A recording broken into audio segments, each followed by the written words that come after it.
right, welcome back. Welcome back. We are here at episode 12.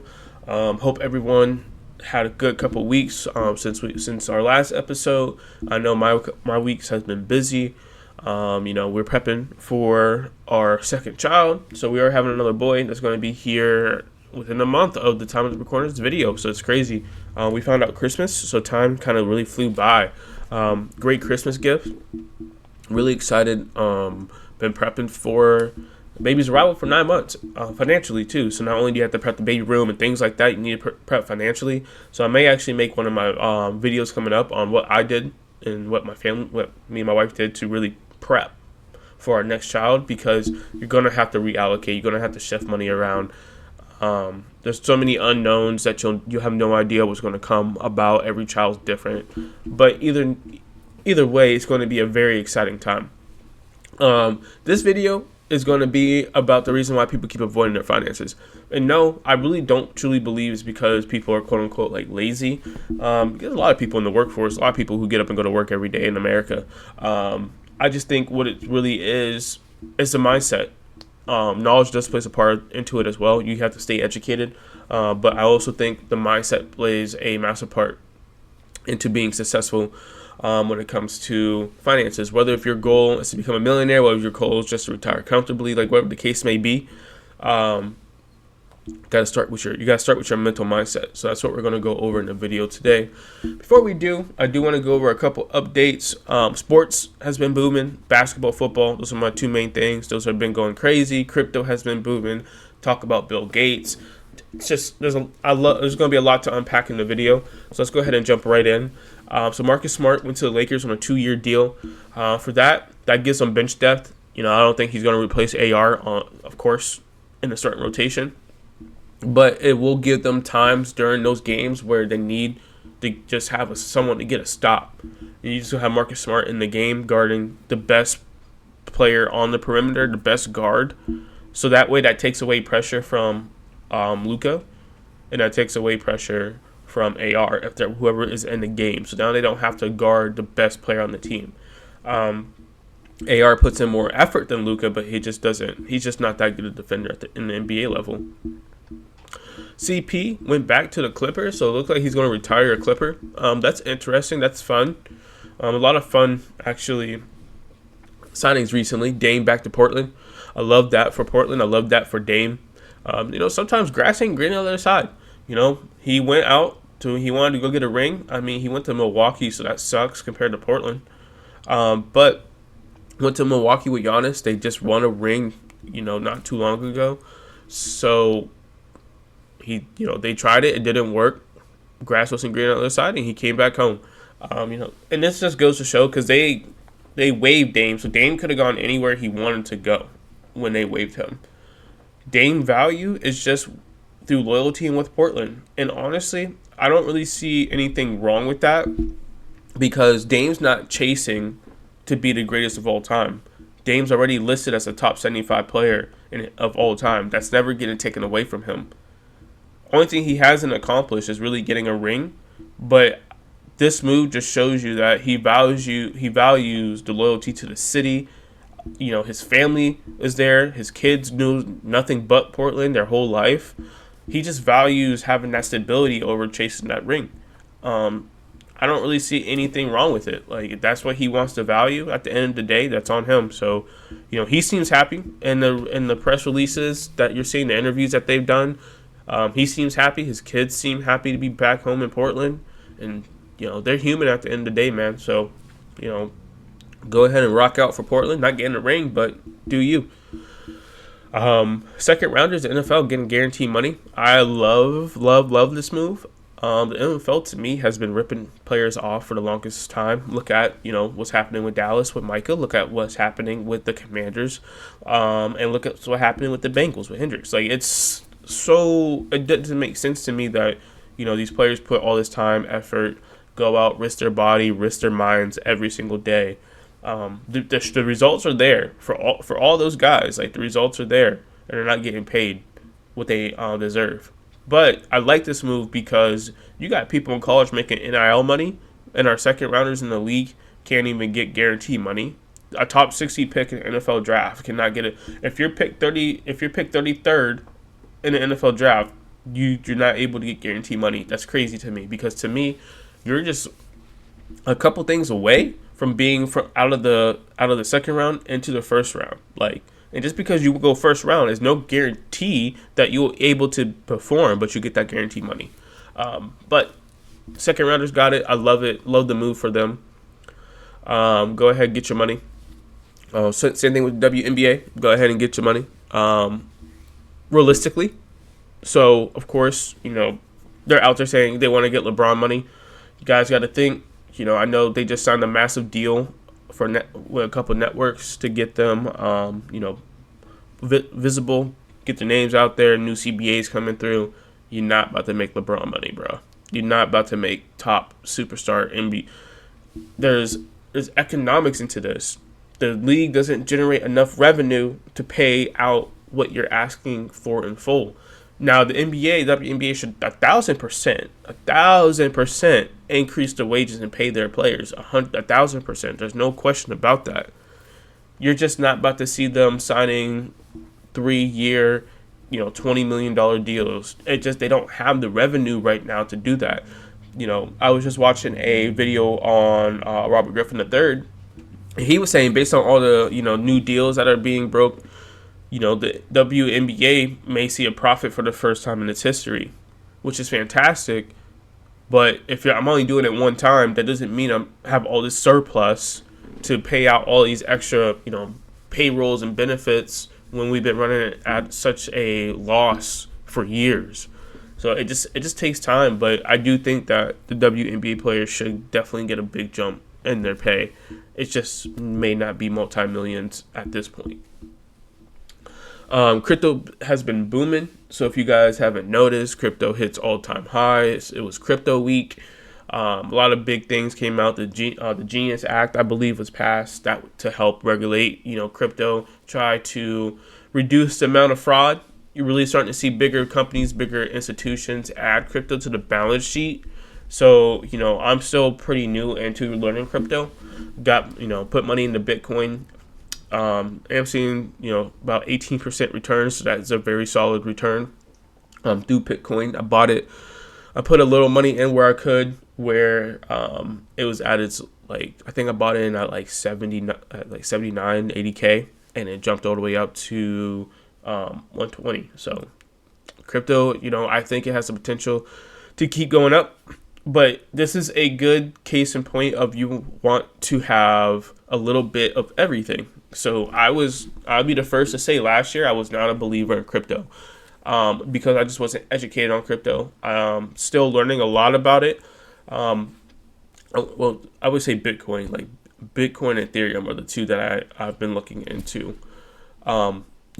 It's very volatile in the past, but that may change because now you're having these bigger institutions really starting to buy into Bitcoin. And the reason why I say that is because you were seeing some massive drops, massive tanks within crypto. You're still going to have downturns. There's no doubt about it.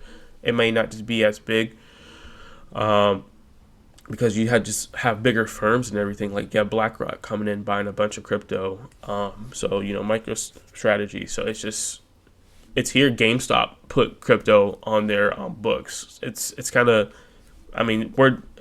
it's changing just like that, and I want to have a piece of it because if it does explode, then at least I have a piece. Most of my portfolio is still in stocks, so I still want to have bulk stocks and have some crypto. But the way crypto's been performing this year, it definitely has the potential to keep going up and up and up. And I kind of want to be there for it if it does do that. Now we're going to head over to a story I found extremely interesting. You hear all this, negativity about money. You hear them say, it's the devil's power. It's the Illuminati. It's the, everyone with money is evil. That's what people with money want you to think, right? Because not everyone with money is evil. There's actually a lot of people that do very well in giving back, who who has multi-million dollars, who you would consider wealthy, they give back. They truly do. And one story, I don't know how I even came across it, but I think it was like a reel. But Bill Gates is on a mission right now, to donate his money and his wealth. So Bill Gates fell outside of the top 10 richest people in the world recently, because he's been donating a lot of his money. His goal is to donate 99% of his money, according to him. I love this idea because he's putting it back into causes that matter to him, and that's the name of the game. So people are saying, well, Bill, why aren't you giving it back to your kids? Like, why aren't you giving your money into your kids? And what he said, I kind of had to sit back and I had to kind of think about it real quick. And I was like, So I'll show you exactly what he said here. I'll show you exactly what he said. So Gates basically explained, it wouldn't be a favor for them. So instead of creating a dynasty, Gates said he wants the younger Gates, which is his siblings, to forge their own path. And I kind of love this idea because once you start doing the digging, start doing the research, you know that most millionaires and most people with money, they become millionaires as a first-time generational millionaire. So they do it; they're the first one to hit it as a family, and then as soon as you pass and pass on your earnings and your portfolio and how much you made over time, what tends to happen is you'll see that just plummet within a few years. So all that money you built for generational wealth, you will see the next couple of generations come in and completely tank that overall. So what he's saying is, I'm not going to risk that. My kids are going to learn how to be entrepreneurs just like me. Look, they don't have to be the 10th richest man in the world. They just have to leave their own legacy. They just have to enjoy their life and love what they do. So I personally, I love it because he's putting it on his kids to say, hey, like, forge your own path. Don't just live off of your dad's name. And it's not like he doesn't help with them. There was another study that came out that I was just reading where his daughter just launched a startup. She asked him to come in and work a shift, and he actually came in and worked a shift for his daughter. Just saying, hey, I have Bill Gates in the building. That's going to have people interested. So, and you being his daughter, it's already going to have people interested. You already have a good network, it's my assumption, because your dad's freaking Bill Gates. So, on paper, it may sound bad, but every family is different, and everyone who has their finances, every financial situation is different as well. And what Gates is saying, in order for you to actually learn and live life, you need to go through it. You need to go through it on your own terms and on your own path. So I'm here for it. I love it. I love that Gates is giving his money back to causes that that he cares about, to help the world. That's his version of helping the world, and I'm here for it. So now what we're going to do is we're really going to get into the video. So just a reminder that money is a tool. So there's basically a lot of things out there. A lot of amazing causes out there. If you're truly passionate about something, set a life goal to go ahead and help that cause, because one day that cause can do really big things in the future that can really change the world in a positive way. So that's what you truly believe in. Definitely go in, help the cause, get into your communities, drive that influence in a positive way. So we're going to go ahead. We're going to kick off the video. Disclaimer: the information provided on this podcast is for informational and entertainment purposes only and should not be considered as financial advice. We are not licensed financial professionals, and any opinions shared are based on personal experiences and research. As always, do your own due diligence and consult with a certified financial advisor or professional before making any investment decisions. All right. So again, the reason I made this video, I don't really believe it's about laziness. It's about mindset. The biggest factor that I've seen is financial trauma. And what is financial trauma? So financial trauma is deep in a psychological response to money-related stress or harm. So this is often caused by like past experience, which it comes to like financial instability, loss or abuse. It can impact people in different ways. basically, and it impacts how you interact with money overall, and then it builds bad habits, would then compound over time to massive debt. So, what are some common, causes of financial trauma? So, one, growing up in poverty, and financial stability. So, if you grew up in poverty, if you came from humble beginnings, you may deal with financial trauma. A job loss. So, of course, if you lose a job, you don't have that security blanket built, you don't have that emergency fund built, or at least have something saved for you to get by the past couple months. That is going to put you into a real stressful state of mind and a real depressing state of mind as well. If you have kids, if you're the man of the house, like whatever the case may be, single mom, like it's that alone, that is going to be a very stressful time. You just start racking up the debt again, like everything compounds, whether it's good or bad. So you are just racking up debt, and then what you're seeing is now you're stuck, and now you may have to file for bankruptcy, and that alone is going to cause you stress during that time of that bankruptcy period. Basically surviving like a financial scam or going through fraud, it takes a long time for that to get resolved. So during that time, if you go through a scam, like if you go on Facebook and you hit one of those stupid ads, and then you decide to put your credit card information in one of those ads, and next thing you know, you wake up and everything's drained, you're like, wow. Like, what happened to all my money? What happened to X, Y, and Z? Well, you're going to go back. You may not get back on Facebook. You may not do another online purchase again, because in reality, you just purchased from a scam website because you went through an ad instead of just looking on Google, doing your research on the company, this and the third. One thing, if it's too good to be true, it's most likely a scam. So keep that in mind. If it's too good to be true, it is most likely a scam. No one in today's world is giving you an iPad for $100. So if you see something like that, it's most likely a scam. And the last thing I saw was sudden wealth loss. So that's really divorce, rack of medical bills, family emergencies, whatever the case may be. All three of those are very stressful times. Very, a sudden death in the family. Who you may have been the household breadwinner. You better have life insurance set for your family, because you never know when you're gonna go. All that, it can be very, very traumatizing. And it can lead to financial trauma. So how you have trauma in your day-to-day, you also can have trauma when it comes to money management. All right, so it's kind of ironic, because when I was looking through this, even if you are considered like rich, you still deal with financial trauma, and you may experience it a little bit differently. So what do I mean by that, Nick? All right, so let me break it down. So One thing could be whether if you check your account religiously, you check your account multiple times a day.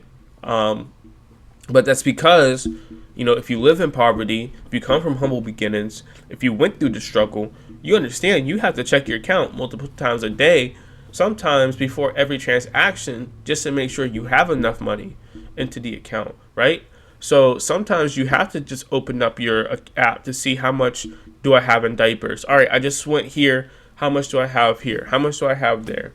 My kid has a field trip coming up. How much do I have the $10, $20 to give him that field trip? And y'all are like $10, $20, but if you truly came from humble beginnings, you know exactly what I'm talking about. They avoid money conversations overall. So if you guys hear me in one of my earlier videos, I talked about finances with couples, and how about like 47% of people who are in a relationship, even long term, don't talk about their financial situation with their significant other. Absolutely wild to me. But then also sat back and had to think. The reason why this is because they probably were never educated on money. You make money all you want, but if you're not educated on it, then it doesn't really mean anything, right? You can make all the money you want, but if you're not educated to set yourself up for the future, it's going to go. Like, if people who are winning lotteries for multi-million dollars, if they end up blowing through, filing bankruptcy, it's because of the habits, it's because of the mindset, it's not because of the money. Money is a tool. Another thing is they feel extremely guilty on spending on their self. So, I'm pretty bad at this myself. Spending. I feel like I don't spend a whole lot on myself compared to what I do with my family. But that's honestly by choice because you still build those family memories, still build those core memories, and it's not just for me, but I'm part of it, so it's still for me as well. Um, but you get that guilt that you're spending on yourself because you're not used to having that feeling because you didn't have the money to really go spend on yourself, or if you did, you're probably avoiding paying your bills. If you're dealing with financial trauma, you're most likely going through something very depressing or going through poverty, experiencing this financial trauma.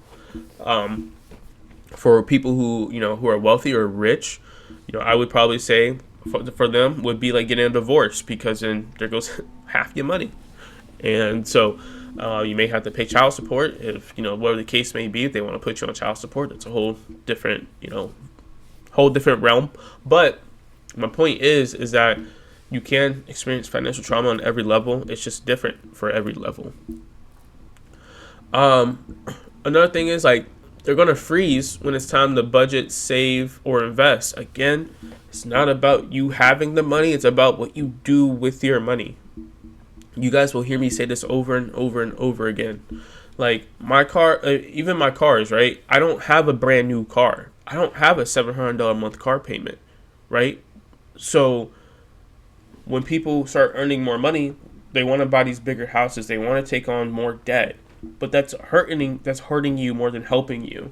I said earlier in the video with the whole Bill Gates situation, it'd be amazing to get the earnings that I got, educate my kids, try to put them in the right position to succeed as well. There's plenty of things you could do with your kids besides just give them your whole life money, by the way. There's plenty of things you can do for your kids to set them up for success outside of just giving money, or anyone. You don't have to give someone money to set them up for success, because you give them money, they won't know what to do with money. And that's Bill Gates' point in saying, I can give them all they want, but if they're not going to do what they need to do with it, I'm going to donate it and put it into a more bigger cause to help people who are maybe in need. My kids are set for life. I'm Bill Gates. I'm their dad. My kids are always set for life. Let me give back to those who need some, right? Let me take time to budget. Gates probably still invests. He probably still has a saving. He of course still has savings. Definitely still has a budget. He's just giving his wealth. He's just giving his wealth. So he's not dying with his money. That's his goal. The biggest thing I saw too was hoard money out of fear, or impulse buying because you want to feel like you're in control. So you hoard money out of fear because you have the money that you didn't have before, and you don't want to lose the money. But that's doing more harm than good because you're putting in money in a savings account that earns nothing, and you're actually losing purchasing power over time because the dollar drops over time while inflation goes up. The value of the dollar drops, the value of inflation goes up. So your money loses buying power over time. That's why you need to invest it. That's why you need to put it in vehicles that's going to earn you those 8%, 10% returns, whatever the case may be.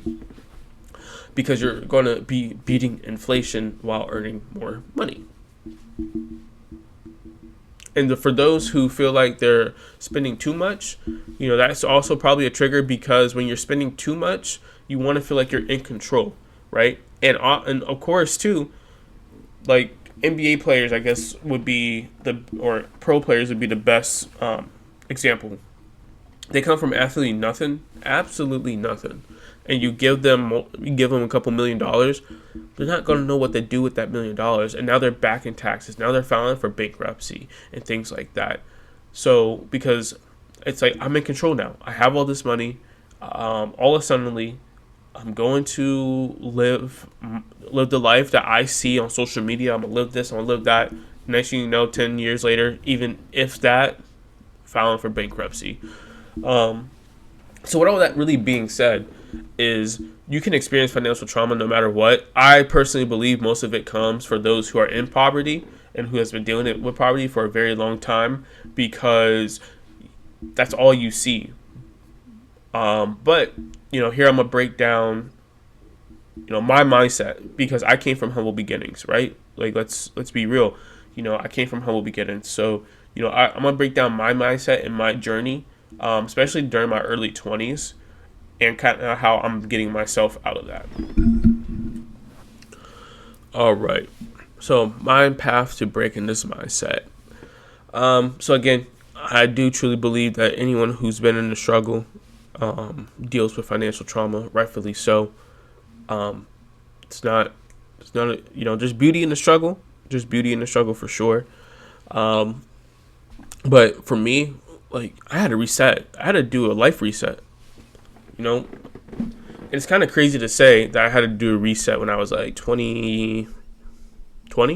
Yeah. So it's kind of crazy that I said I had to do a life reset at 20 when my life's getting started, but hear me out. What I mean by that is I knew there was no opportunity or minimal opportunity where I was at. So this is a time where, I had to take a high risk, high reward. So for you guys who don't know, essentially what happened was I was working as an assistant GM at a Pizza Hut, Erie, Pennsylvania, making like $28K a year. Trash money, right? No disrespect to anyone who makes 28, but I just think if you're assistant manager, that should be illegal. But my point is, one of my boys hit me up and they're like, yo, I got a job for you here. It was delivering pizzas, but at the time it would have been more than what I was making, even as assistant GM. So I sat on it for a couple days. Didn't talk to my mom about it for a couple days. I was in her house at the time. And I said, you know what? So I'm going to do it. I'm going to take this risk. What's the worst that's going to happen? I come back home, come back to my mom's. Like, I guess that would be the worst case that would happen. But I made mindset that's not going to happen. Like, I want to manifest that wasn't going to happen. So I bet on myself. Got my last check, put my 2 weeks in, took some time off through those 2 weeks. So I had like $400 with me, packed up my Mustang, drop top Mustang at the time, had to actually lift the top to put the stuff in there, to close it in, to make sure everything was in, and I hit the road. Came down to West Virginia, never been to West Virginia in my life, to be completely honest with you. I met my boys in college, so that's the reason why I knew about this place. Got there, slept on an air mattress for about 5-6 months, and then next thing you know, something just started to turn. And me and my wife found out we were having a kid. Started my career, but I feel like my career wouldn't have taken off as like it did if I was in Erie, Pennsylvania. Because I personally believe that's just, if you look at the demographic to Eastern Panhandle and Erie County, you can see exactly what I'm talking about. So this go to say that, I had to sacrifice everything I knew in order to get to where I am right now. And that was the hardest decision of my life, because in my early 20s, man, I just went crazy spending. Especially, we had COVID. I moved away from my family. I didn't get to see my family for years. Things like that. It's expensive to travel with tolls and everything, gas and everything. Especially at the time with, again, you just heard me say I came here with $400, so I didn't really have money just to keep going back and forth to see my family like that. That took a real mental toll on me because, again, that's all I knew. And that's all I knew. And I used money as like a therapeutic method, which set me back. Luckily, when I turned 26, I looked myself in the mirror and I'm like, look, you're in the finance space. You're starting to pick up on investing. You're starting to pick up on these other things. You're never going to get where you want to be by keeping these same habits. Like what you're doing, you're not going to get where you want to be by paying off your credit card, racking up your credit card again, paying off your credit card, racking up your credit card again, adding to a credit card, adding to another credit card, taking a credit card just to go on vacation. Like, you're never going to generate money by those habits. So that's when I sat down at 26 and I really started with a game plan. And what really motivated me too was Uncle D. So shout out to Uncle D. He came to the house, sat down with me and my wife before when we were in our early 20s. I think it's around the time we first bought our house. He sat down with us and he really just broke down what it meant to start taking personal finance seriously. And since then, like, it's always motivated me. We had a really good conversation, and I just got started doing my homework. I went out, set up my goals, set up my budget, set up a plan, told myself I was going to stick to my plan, whether if people understand it or not. Again, I don't care. It's personal finance. It's your finances. Whatever you want to do with your finance, that's on you. I want to build for a better tomorrow. I want to try to retire early. I don't want to work into my 60s if I don't have to. So in order for me to do that, I know I got to be very, very, very disciplined now. And to be honest with you, once I started to see my debt go down and my portfolio start to increase, I'm like, okay, like it works. Like, it works. It does generally work. Like, it truly does. Once you change your habits, it works. It's very difficult to do, but once you start seeing the proof in the pudding, you're like, man, like, I'm going to continue seeing where this goes. And I gained a lot of confidence. So by educating myself, I became obsessed with really wanting to learn more. And to get out that mental trap, right? I built a family. We bought a house. I have great inner circle around me. My friends, my inner circle, they were fully supportive of me. You know, it's a beautiful time to be alive. I can't thank them enough. You can't do this by yourself. You have to have healthy relationships. You have to have a healthy life in general, healthy household for this to work. There's always going to be downturns. Every relationship, every friendship, every brotherhood, there's always going to be ups and downs. But end of the day, those are the people who are going to help you get through those tough times. And if those people aren't helping you get through the tough times, maybe you have to make that decision on finding a new inner circle. It's a very tough decision, but again, if you want to go and be where you need to be, you got to have healthy people around you. You got to have ambitious people around you.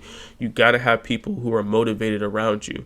You heard me say before, don't trust no man that don't take care of their kid. Any responsibility you have, you got to take care of. But it all starts with a healthy life and a healthy mindset.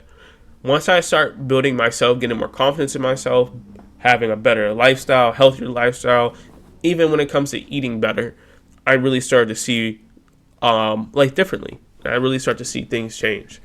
So ultimately, I would say if you're really struggling with this, trying to break that mindset, do what I did. Talk to a professional. Get an advisor. Wealth maybe, it may not be your ultimate goal, like I said earlier, but that's okay. What really matters is that you just get started and just have something in. So remember, I'm still in the beginning phase. I'm still getting started as well, but it's getting started and building that mindset to anything. Before you put any dollar into anything, start shaping your mind, right? Start manifesting what you can do. Just start having those positive ideas.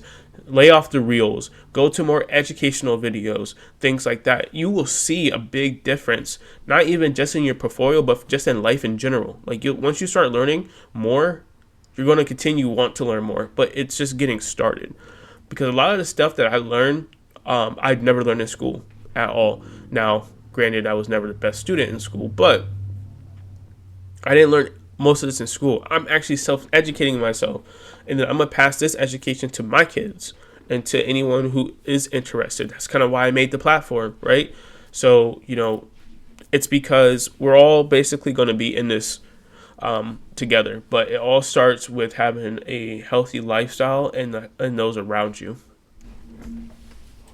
Right, so now I'm going to go over some data points, right? So you can't have a video without data points. So here we go.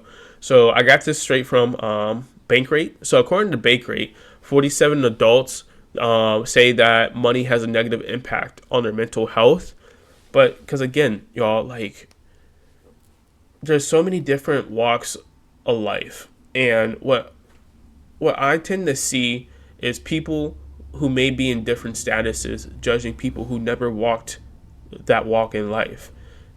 If you're set up, your parents are good, whatever the case may be, congratulations to you and your parents. That's my goal I have for my kids. I want I'm working so that way my kids can be good, my family can be good. I can build my own legacy. Like, that's what I'm working towards.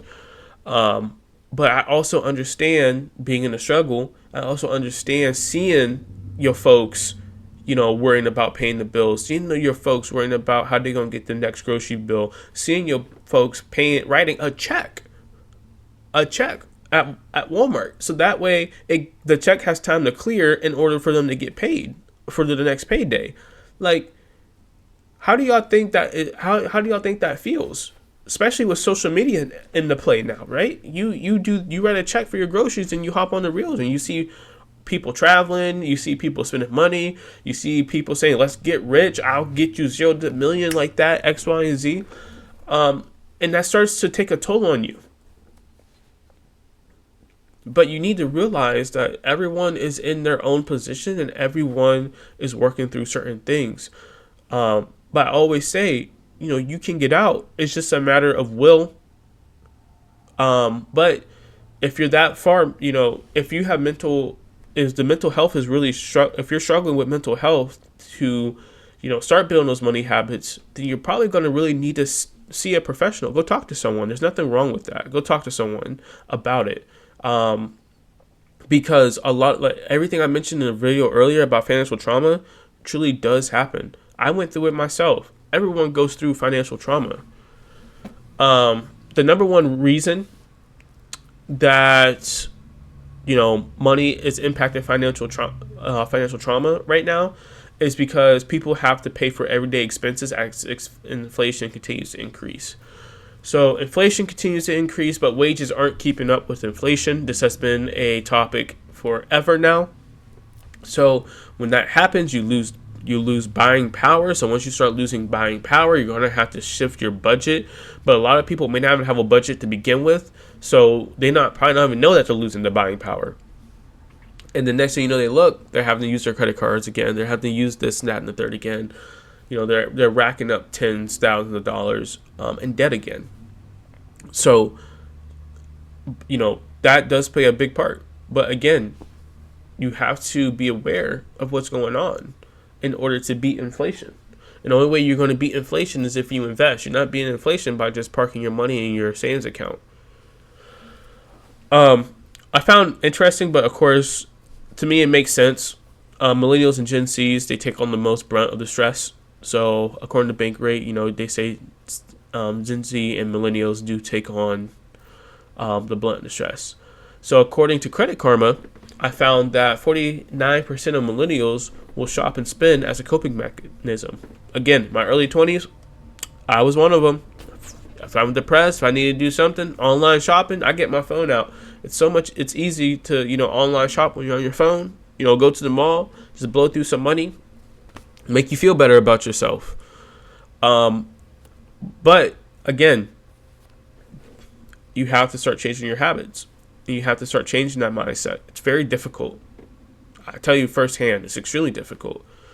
But the reason why I'm saying this is because what I experienced was, instead of buying clothes per se, instead of going on Amazon and buying stuff that is in my garage or probably now at the dump, I'm looking into buying stocks. So instead of seeing a 20% discount at a store, maybe if I see a stock drop 3%, I can buy into that. If I see a stock drop, even early this year, we've seen the stock market tank. Why not buy into that? That's my sale. That's my sale now. Not Macy's, not Polo, not Banana Republic, none of that. My sale now is Fidelity. My sale now is Bitcoin. My sale now is VOO. Those are what I'm looking for it to be on sale for the time being. All the other stuff I'll get that later in time. Delayed gratification. All right, everyone. That wraps up the video. Again, thank you for your love and support. Don't forget to like, share, and subscribe. I really wanted to take the time to make this video because it's more just about having the money. It's really a lot of it has to do with your mental mindset, how to get money, how to get up every day, understanding your why, going through the struggles. They say you talk to people, you hear the most richest people say their best ideas came when their back is against the walls. So when your back is against a wall, don't shut down. Don't shut down. Find a way to get up. Find the issue and try to find a solution to that issue. It's not easy. If it was easy, everyone would be able to do it. And if you need to get professional help, that's completely fine because it's going to get you started in the right direction. People always say, and this is what I'm going to close out with, they say money doesn't bring you happiness. I'm sorry, I highly disagree. I truly, truly highly disagree because from where I was to not having a job in my early 20s or in between jobs, trying to figure out how I'm going to pay my bill, using my credit card to make my phone bill payment and things like that because I didn't have the money to make the payment, to where I'm at now, it is night and day. I had an amazing time. Don't get me wrong. There's beauty in the struggle. There is beauty in the struggle. Those memories I had in my early 20s never go away. Ever. It's a beautiful time to be alive. But then I do feel like I'm happier with life. Obviously, I have a family. Got a wife and a kid. Got a house. Like, obviously, I'm happy in life. But to get a house, you got to have what? Money. To have a kid, to support your kid, you got to have what? Money. To support your wife, you got to have what? Money. So, yeah, you can be there physically and mentally for them. You got to be there financially too. It is what it is. Like, money, the world revolves around money. Like, the more that you look at a bigger scale, the more that you look at what, like, your country spends and things like that, the world revolves around money. It truly does. So, does it bring you genuine happiness? Probably not. But will it bring you happiness? 100%. Having security brings you happiness. Understanding that I'm going to work because I love what I do, not because I have to go to work, that brings you happiness, right? Because now you're doing something that you truly want and not what you have to do. So that's the true fact of it. If you want to have it go in a positive way, you may just have to change your habits. Thank you all. Love you all. Thank you for the love and support, and see you guys in a couple weeks.